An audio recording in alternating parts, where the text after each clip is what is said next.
안녕하세요. 7-16 에스겔 8장부터 11장까지 말씀 함께 읽도록 하겠습니다. 에스겔 8장입니다. 여섯째 달 초다새에 나는 집에 앉았고 유다의 장로들은 내 앞에 앉아 있는데 주 여호와의 권능이 거기에서 내게 내리기로 내가 보니 불같은 형상이 있더라. 그 허리 아래의 모양은 불같고 허리 위에는 광채가 나서 단쇠 같은데 그가 손 같은 것을 펴서 내 머리털 한 모순을 잡으며 주의 영이 나를 들어 천지 사이로 올리시고 하나님의 환상 가운데 나를 이끌어 예루살렘으로 가서 안뜰로 들어가는 북향한 문에 이르시니 거기에는 질투의 우상 곧 질투를 일어나게 하는 우상의 자리가 있는 곳이라. 이스라엘 하나님의 영광이 거기에 있는데 내가 들에서 본 모습과 같더라. 그가 내게 이르시되 인자야 이제 너는 눈을 들어 북쪽을 바라보라 하시기로 내가 눈을 들어 북쪽을 바라보니 제단문 어기 북쪽에 그 질투의 우상이 있더라. 그가 또 내게 이르시되 인자야 이스라엘 족속이 행하는 일을 보느냐 그들이 여기서 크게 가증한 일을 행하여 나로 내 성소를 멀리 떠나게 하느니라. 너는 다시 다른 큰 가증한 일을 보리라 하시더라. 그가 나를 이끌고 뜰문에 이르시기로 내가 본즉 담에 구멍이 있더라. 그가 내게 이르시되 인자야 너는 이 담을 헐라 하시기로 내가 그 담을 허니 한 문이 있더라. 또 내게 이르시되 들어가서 그들이 거기에서 행하는 가증하고 악한 일을 보라 하시기로 내가 들어가 보니 각양 곤충과 가증한 짐승과 이스라엘 족속의 모든 우상을 그 사방벽에 그렸고 이스라엘 족속의 장로 중 70명이 그 앞에 섰으며 사반의 아들 야하사나도 그 가운데 섰고 각기 손에 향로를 들었는데 향연의 구름같이 오르더라. 또 내게 이르시되 인자야 이스라엘 족속의 장로들이 각각 그 우상의 방한 어두운 가운데에서 행하는 것을 내가 보았느냐? 그들이 이르기를 여호와께서 우리를 보지 아니하시며 여호와께서 이 땅을 버리셨다 하느니라. 또 내게 이르시되 너는 다시 그들이 행하는 바 다른 큰 가증한 일을 보리라 하시더라. 그가 또 나를 데리고 여호와의 전으로 들어가는 북문에 이르시기로 보니 거기에 여인들이 앉아 단무스를 위하여 애곡하더라. 그가 또 내게 이르시되 인자야 내가 그것을 보았느냐? 너는 또 이보다 더 큰 가증한 일을 보리라 하시더라. 그가 또 나를 데리고 여호와의 성전 안뜰에 들어가시니라. 보라 여호와의 성전 문 곧 현관과 제단 사이에서 약 25명이 여호와의 성전을 등지고 낯을 동쪽으로 향하여 동쪽 태양에게 예배하더라. 또 내게 이르시되 인자야 내가 보았느냐? 유다 족속이 여기에서 행한 가증한 일을 적다 하겠느냐? 그들이 그 땅을 폭행으로 채우고 또다시 내 노여움을 일으키며 심지어 나뭇가지를 그 코에 두었느니라. 그러므로 나도 분노로 갚아 불쌍히 여기지 아니하며 긍휼을 베풀지도 아니하리니 그들이 큰 소리로 내 귀에 부르짖을지라도 내가 듣지 아니하리라. 에스겔이 집에 있을 때 유다의 장로들이 앞에 앉아 있다라는 것은 지금 유다의 장로들이 에스겔한테 와서 이제 기도를 부탁하든지 앞으로 어떻게 되든지 의논을 하고 있는 상황으로 보여집니다. 이때 주 여호와의 권능이 에스겔에게 임하였는데 그 모습이 보니까 앞에서 봤던 그 모습하고 비슷하죠. 불같은 형상이 있고 불같은 허리에 광채 나서 단새 같은 이런 모습들. 근데 그가 손 같은 것을 펴서 내 머리털 한 모습을 잡아가지고 이끌어서 주영이 나를 들어 천지 사이로 올리시고 환상 가운데 예루살렘 가서 안뜰로 들어가는 북향한 문에 이르게 합니다. 그러면서 예루살렘 성전에서 일어나고 있는 예루살렘 그 안에서 예루살렘 성전 안에서 일어나고 있는 것을 보여주고 있는 거죠. 아직 예루살렘 성전이 음, 이렇게 지금 완전히 회파되진 않았고요. 아직 남유다가 포로 시대는 시작되었지만 아직 있는 상황이었습니다. 근데 보니까 5절에 보시면 눈을 들어 북쪽을 바라보라 하니까요. 북쪽에 질투의 우상이 있는 거죠. 예루살렘 성전인데 하나님을 섬기는 곳인데 지금 우상이 있다니 말이 되는 일이겠습니까? 근데 그때 보면은 그 우상, 그걸 통해서 6절에 보시면 나로 내 성소를 멀리 떠나게 하느니라. 근데 옆에 보니까 더 큰 가증한 일이 있는데요. 담에 구멍이 있어서 보니까 그 담을 헐어버려요. 그러니까 한 문이 있는데 거기 들어가 보니까 10절에 각종 우상, 곤충과 가증한 짐승, 이스라엘 족속의 모든 우상을 벽에 그리고 장로 중 70명, 이스라엘을 대표하는 사람들 아닙니까? 그 가운데 사반의 아들 야하샤냐, 네, 거기서 가장 우두머리를 할 수 있는데요. 지금 하나님을 섬기는 것 같지만 결국 우상을 섬기고 있다라는 것을 보여주고 있죠. 이들이 말하는 것이 무엇이냐면 12절 후반절에 보시면 그들이 이르기를 여호와께서 우리를 보지 아니하시며 여호와께서 이 땅을 버리셨다 하느니라. 하나님이 버리신 것이 아니라 이스라엘 백성들이 하나님을 버린 거죠. 우상 숭배하는 게 그런 모습 아니겠습니까? 근데 더 가증한 일을 본대요. 옆에 가보니까 14절에 여인들이 앉아서 단무스를 위하여 애곡하더라. 바벨론의 남신으로서 풍요를 상징하고 있는 이 담모스를 지금 여인들이 섬기고 있다. 근데 애곡하는 거죠. 지금 왜 애곡을 하는가? 이제 더 이상 뭔가, 어떻게 보면은 더 이상 풍요를 기대하지 못하니까 그래서 지금 안타까워하면서 왜 풍요를 주지 않냐, 뭐 이렇게 우상을 숭배하는 모습이겠죠. 근데 16절에 보시면 또 여호와의 성전 안뜰에 가니까 25명이 여호와의 성전을 등지고 낫을 동주로 향하여 태양에게 예배를 하고 있습니다. 그러니 그 성전 안에서 그것도 지도층 인사들이 더 앞장서서 우상 숭배를 하니 백성을 제대로 가르칠 수 있겠습니까? 18절에 그렇게 하니까 나도 분노로 갚아 불쌍히 여기지 아니하며 긍휼을 베풀지도 아니하리니 그들이 큰 소리를 내기에 부르짖을지라도 내가 듣지 아니하리라. 하나님을 버렸기 때문에 아무리 부르짖다 하는들 하나님께서 들으시겠습니까? 에스겔서 9장입니다. 또 그가 큰 소리로 내 귀에 외쳐 이르시되 이 성읍을 관할하는 자들이 각기 죽이는 무기를 손에 들고 나오게 하라 하시더라. 내가 보니 6사람이 북향한 윗문길로부터 오는데 각 사람의 손에 죽이는 무기를 잡았고 그 중에 한 사람은 가는 베옷을 입고 허리에 서기관의 먹그릇을 찼더라. 그들이 들어와서 놋제단 곁에 서더라. 그룹에 머물러 있던 이스라엘 하나님의 영광이 성전 문지방에 이르더니 여호와께서 그 가는 베옷을 입고 서기관의 먹그릇을 찬 사람을 불러 여호와께서 이르시되 너는 예루살렘 성읍 중에 순행하여 그 가운데서 행하는 모든 가증한 일로 말미암아 탄식하며 우는 자의 이마에 표를 그리라 하시고 그들에 대하여 내 귀에 이르시되 너희는 그를 따라 성읍 중에 다니며 불쌍히 여기지 말며 긍휼을 베푸지 말고 쳐서 늙은 자와 젊은 자와 처녀와 어린 이와 여자를 다 죽이되 이마에 표 있는 자에게는 가까이 하지 말라 내 성소에서 시작할지니라 하시매 그들이 성전 앞에 있는 늙은 자들로부터 시작하더라. 그가 또 그들에게 이르시되 너희는 성전을 더럽혀 시체로 모든 뜰에 채우라 너희는 나가라 하시매 그들이 나가서 성읍 중에서 치더라.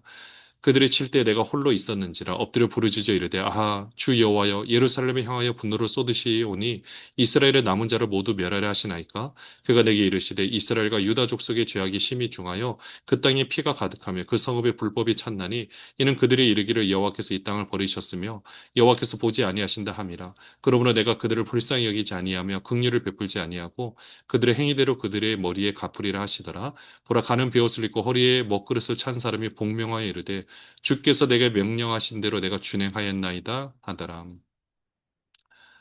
지금 보니까 이 큰 소리로 외쳐 이르는데요. 성읍을 관할하는 자들이 죽이는 무기를 들고 그 앞에 오는 겁니다. 그러니까 지금 성읍 사람들을 다 죽이려고 하고 있는 거죠. 근데 그 전에 어떻게 하느냐? 보니까 가는 베옷을 입고 허리에 서기관의 먹그릇을 찬 그 사람이 붓을 가지고 있는데 지금 이렇게 우상 숭배하는 모습 보니까 너무 안타깝잖아요. 그러니까 이런 모습을 바라보면서 4절에 보시면 탄식하며 우는 자의 이마에 표를 그리라는 거죠. 그러니까 이 모든 상황을 놓고 기도하는 사람, 안타까워하는 사람의 표를 그리라 그러고, 그 다음에 그 나머지 사람들이 다 이제 칼을 들고 사람을 다 죽이는 겁니다. 보인 대로. 이마에 표가 없으면 다 죽이는 거예요. 그래서 그 거리마다 7절에 보시면 성전을 더럽혀 시체로 모든 뜰을 채우게 하는 겁니다. 결국 이렇게 한다라는 것은 그 안타까운 심정으로 기도하지 않는 모든 사람들을 다 전쟁 가운데 다 죽임을 당할 것이다 라고 말씀하고 있는 거죠. 11절에 보시면 복명복창을 하고 있는데 지금 하나님께서 말씀하신 대로 내가 이마에 다 표시를 했습니다. 그래 나머지 사람은 다 죽는 거죠. 에스겔서 10장입니다. 이에 내가 보니 그룹들 머리 위 궁창에 남보석 같은 것이 나타나는데 그들 위에 보좌의 형상이 있는 것 같더라. 하나님의 가는 베옷을 입은 사람에게 말씀하여 이르시되 너는 그룹 밑에 있는 바퀴 사이로 들어가 그 속에서 숯불을 두 손에 가득히 움켜가지고 성읍 위에 흩으라 하시매 그가 내 목전에서 들어가더라. 그 사람이 들어갈 때 그룹들은 성전 오른쪽에 서 있고 그룹은 안뜰에 가득하며 여호와의 영광이 그룹에서 올라와 성전 문지방에 이르니 구름이 성전에 가득하며 여호와의 영화로운 광채가 뜰에 가득하였고 그룹들의 날개 소리는 바깥들까지 들리는데 전능하신 하나님이 말씀하시는 음성 같더라. 하나님의 가는 베옷을 입은 자에게 명령하시기를 바퀴 사이 곧 그룹들 사이에서 불을 가져가라 하셨으므로 그가 들어가 바퀴 옆에 서매 그 그룹이 그룹들 사이에서 손을 내밀어 그 그룹들 사이에 있는 불을 집어가는 베옷을 입은 자의 손에 주매 그가 받아 가지고 나가는데 그룹들의 날개 밑에 사람의 손 같은 것이 나타나더라. 내가 보니 그룹들 곁에 네 바퀴가 있는데 이 그룹 곁에도 한 바퀴가 있고 저 그룹 곁에도 한 바퀴가 있으며 그 바퀴 모양은 황옥 같으며 그 모양은 내시꽃 같은데 마치 바퀴 안에서 바퀴가 있는 것 같으며 그룹들이 나아갈 때는 사방으로 몸을 돌리지 아니하고 나아가되 몸을 돌리지 아니하고 그 머리 향한 곳으로 나아가며 그 온몸과 등과 손과 날개가 바뀌고 네 그룹의 바퀴의 둘레에 다 눈이 가득하더라. 내가 들으니 그 바퀴들을 도는 것이라 부르며 그룹들에게는 각기 내면에 있는데 첫째면은 그룹의 얼굴이요 둘째면은 사람의 얼굴이요 셋째는 사자의 얼굴이요 넷째는 독수리의 얼굴이더라. 그룹들이 올라가니 그들은 내가 그 발 강가에서 보던 생물이라. 그룹들이 나아갈 때는 바퀴도 그 곁에서 나아가고 그룹들의 날개를 들고 땅에서 올라가려 할 때에도 바퀴가 그 곁을 떠나지 아니하며 그들이 서면 이들도 서고 그들이 올라가면 이들도 함께 올라가니 이는 생물의 영이 바퀴 가운데 있음이더라. 여호와의 영광이 성전 문지방을 떠나서 그룹들 위에 머무르니 그룹들이 날개를 들고 내 눈앞에 땅에서 올라가는데 그들이 나갈 때에 바퀴도 그 곁에서 함께하더라. 그들이 여호와의 전으로 들어가는 동문에 머물고 이스라엘 하나님의 영광이 그 위에 덮였더라. 그것은 내가 그 발 강가에서 보았던 이스라엘 하나님 아래에 있던 생물이라. 그들이 그룹인 줄을 내가 아니라. 각기 내 얼굴과 내 날개가 있으며 날개 밑에는 사람의 손 형상이 있으니 그 얼굴의 형상은 내가 그 발 강가에서 보던 얼굴이며 그 모양과 그러 몸도 그러하며 각기 곧게 앞으로 가더라.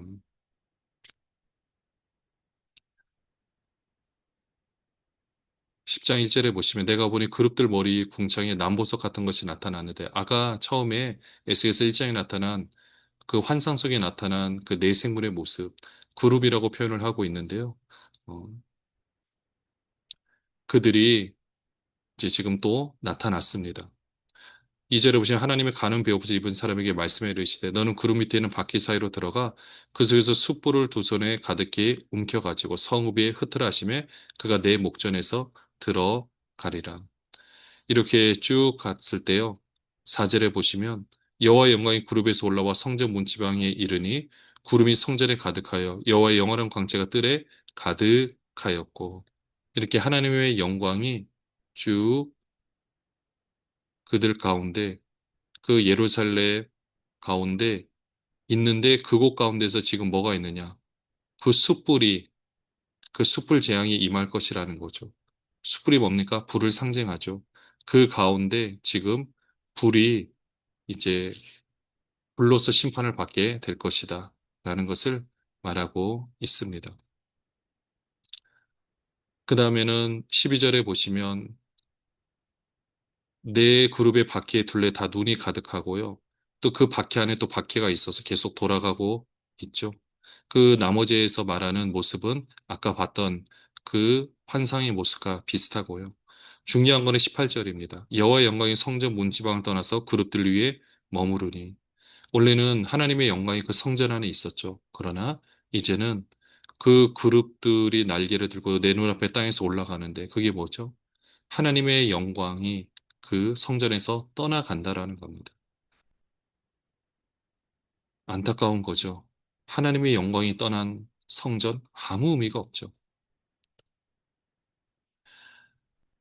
에스겔서 11장입니다. 그때 주의 영이 나를 들어올려서 여호와의 전 동문 곧 동양한 문에 이르시기로 보니 그 문에 사람이 25명이 있는데 내가 그 중에서 아수르의 아들 야하샤나와 분하의 아들 블라다를 보았으니 그들은 백성의 고관이라. 그가 내게 이르시되 인자야 이 사람들은 불의를 품고 이 성중에서 악한 꾀를 꾸미는 자니라. 그들의 말이 집 건축할 때가 가깝지 아니한즉 이 성읍은 가마가 되고 우리는 고기가 된다 하나니 그러므로 인자야 너는 그들을 쳐서 예언하고 예언할지니라. 여호와 영이 내게 임하여 이르시되 너는 말하기를 여호와의 말씀에 이스라엘 족속아 너희가 이렇게 말하였도다. 너희 마음에서 일어나는 것을 내가 다 아노라. 너희가 이 성읍에서 많이 죽여 그 거리를 시체로 채웠도다. 그러므로 주 여호와께서 이같이 말씀하셨느니라. 이 성읍 중에서 너희가 죽인 시체는 그 고기요 이 성읍은 그 가마인데 너희는 그 가운데서 끌려 나오리라. 나 주 여호와가 말하노라. 너희가 칼을 두려워하니 내가 칼로 너희에게 이르게 하고 너희를 그 성읍 가운데서 끌어내어 타국인의 손에 넘겨 너희에게 벌을 내리리니 너희가 칼에 엎드려질 것이라. 내가 이스라엘 변경에서 너희를 심판하리니 너희는 내가 여호와인 줄을 알리라. 이 성읍은 너희 가마가 되지 아니하고 너희는 그 가운데 고기가 되지 아니할지라. 내가 너희를 이스라엘 변경에서 심판하리니 너희는 내가 여호와인 줄을 알리라. 너희가 내 율례를 행하지 아니하며 규례를 지키지 아니하고 너희 사방에는 이방인의 규례대로 행하였느니라 하셨다 하라. 이에 내가 예언할 때 분하의 아들 블라다가 죽기로 내가 엎드려 큰 소리로 부르짖어 이르되 오호라 주 여호와여 이스라엘의 남은 자를 다 멸절하고자 하시나이까 하니라. 11장 1절에 주영이 나를 들어 올려서 또 다른 곳으로 가는데 여호와의 전 동문으로 가니까 그 문에 사람 25명이 있어요. 근데 그 중에서 대부분이 리더층 인사들인데 아수리 아들 야하샤나와 분야의 아들 블라다, 백성의 고관이라고 하죠. 예루살렘 지도자들, 이 부패한 지도자들에 대한 심판을 하나님께서 하시겠다 말씀을 하고 있는 겁니다. 백성들을 잘못 이끌고 있고 거짓된 정보를 가지고 알려주고 있는 그 모습들. 결국 그들을 향하여서 이제 그들이 어떤 잘못을 했냐 6절에 보시면 너희가 이 성에서 많이 죽여 그 거리를 시체로 채웠도다. 바른 말을 하는 사람들을 다 죽였다라는 거죠. 바른 소리를 하는 사람들은 살아남을 수가 없는 그런 환경이었던 겁니다. 아첨을 해야 되고 싫은 소리를 하면은 안 되고 그렇게만 살아왔던 그리고 의인들은 그렇게 죽임을 당하는 모습을 묘사를 하고 있고요. 근데 그거에 대한 심판을 하나님께서 하시겠다. 13절에 보시면 분야의 아들 불려다가 죽기로 내가 엎드려 큰 소리를 부르짖으 이르되 이스라엘의 남은 자를 다 멸절하고 하시나이까 라고 에스겔이 하나님께 기도를 하고 있습니다. 14절에 보시면은요. 여호와의 말씀이 내게 임하여 이르시되 인자야 예루살렘 주민의 내 형제 곧 내 형제와 친척과 온 이스라엘 족속을 향하여 이르기를 너희는 여호와에게서 멀리 떠나라 이 땅은 우리에게 주어 기업이 되게 하신 것이라 하였나니 그런즉 너는 말하기를 주 여호와의 말씀에 내가 비록 그들을 멀리 이방인 가운데로 쫓아내어 여러 나라에 흩었으나 그들이 도달한 나라들에서 내가 잠깐 그들에게 성소가 되리라 하셨다 하고 너는 또 말하기를 주 여호와의 말씀에 내가 너희를 만민 가운데서 모으며 너희를 흩은 여러 나라 가운데서 모아내고 이스라엘 땅은 너희에게 주리라 하셨다 하라. 그들이 그리로 가서 그 가운데에 모든 미운 물건과 모든 가증한 것을 제거하여 버릴지라 내가 그들에게 한 마음을 주고 그 속에 새 영을 주며 그 몸에서 돌 같은 마음을 제거하고 살처럼 부드러운 마음을 주어 내 율례를 따르며 내 규례를 지켜 행하게 하리니 그들은 내 백성이 되고 나는 그들의 하나님이 되리라. 그러나 미운 것과 가증한 것을 마음으로 따르는 자는 내가 그 행위대로 그 머리에 갚으리라. 나 주 여호와의 말이니라. 14절 후반절에 15절부터 보시면 인자야 예루살렘 주민이 내 형제 곧 내 형제와 친척과 온 이스라엘 족속에 향하여 이르기를 너희는 여호와에게서 멀리 떠나라. 이 땅 우리에게 주어 기업이 되게 하신 것이라 하였나니 이제 이스라엘 백성들 소망이 없어 보이지만 그 분을 다 쏟아서 전쟁 가운데 모든 것을 다 뺏기고 약탈을 당하고 죽임을 당하겠지만 그럼에도 불구하고 그 땅을 회복시켜 주시겠다라고 하나님께서 말씀하고 있습니다. 18절에 보시면 그 가운데 모든 미운 물건과 모든 가진 것을 제거하여 버릴지라. 어떻게 보면 그들의 죄성, 잘못된 그 습성들을 하나님께서 다 제거하여 버리시고 다 깨끗게 하신 다음에 19절로부터 보시면 한 마음을 주고 새 영을 주고 돌 같은 마음을 제거하고 살처럼 부드러운 마음을 주고 성령의 역사로 이대로 이루어진다라는 거죠. 이거는 성령의 역사가 아니고서는 이루어질 수가 없습니다. 그렇게 해서 20절에 그들은 내 백성이 되고 나는 그들의 하나님이 되리라. 이건 사람의 힘과 능력으로 불가능합니다. 하나님께서 하셔야 되고 하나님의 성령으로 역사를 하십니다. 22절부터 보시면은요. 그때 그룹들의 날개를 드는데 바퀴도 그 곁에 있고 이스라엘 하나님의 영광도 그 위에 덮였더니 여호와의 영광이 성읍 가운데서부터 올라가 성읍 동쪽 산에 머무르고 주의 영이 나를 들어 하나님의 영이 환상 중에 데리고 갈대에 있는 사로잡힌 자 중에 이르시더니 내가 본 환상이 나를 떠나 올라간지라 내가 사로잡힌 자에게 여호와께서 내게 보이신 모든 일을 말하니라. 이스라엘 백성들에게 에스겔이 보았던 환상을 그대로 이야기를 해줍니다. 어쩌면 우리가 살아가고 있는 이 삶이 녹록지 않아도 말씀대로 살고 있다는 것 자체가 선지자의 사명을 감당하고 있는 겁니다. 에스겔이 감당했던 행동 예언들, 어쩌면 우리가 그 행동 예언을 지금 감당하고 있는지도 모릅니다. 말씀대로 사는데 이 세상의 법칙대로 움직여지지 않는 우리의 현실이 답답할 수도 있습니다. 그러나 하나님께 주시는 사명이라면 그대로 살아내는 것이 너무나도 중요합니다. 하지만 그때가 얼마 남지 않았고 그렇게 할 때 또 하나님의 놀라운 역사가 또 새로운 전환점을 이루어서 아름답게 이루어 가시는 줄로 믿습니다. 그때를 바라보고 지금 선지자의 마음으로 귀한 사역 감당하는 저와 여러분이 되시길 주님의 이름으로 축원합니다. 하나님 아버지, 우리가 서 있는 이 상황이 선지자가 사명을 감당하는 상황처럼 힘들고 어려울 수 있습니다. 그러나 말씀을 붙잡고 하나님의 성령으로 새롭게 힘을 얻어 귀한 사명 감당하게 하여 주시옵소서. 예수 그리스도의 이름으로 기도합니다. 아멘. 안녕하세요.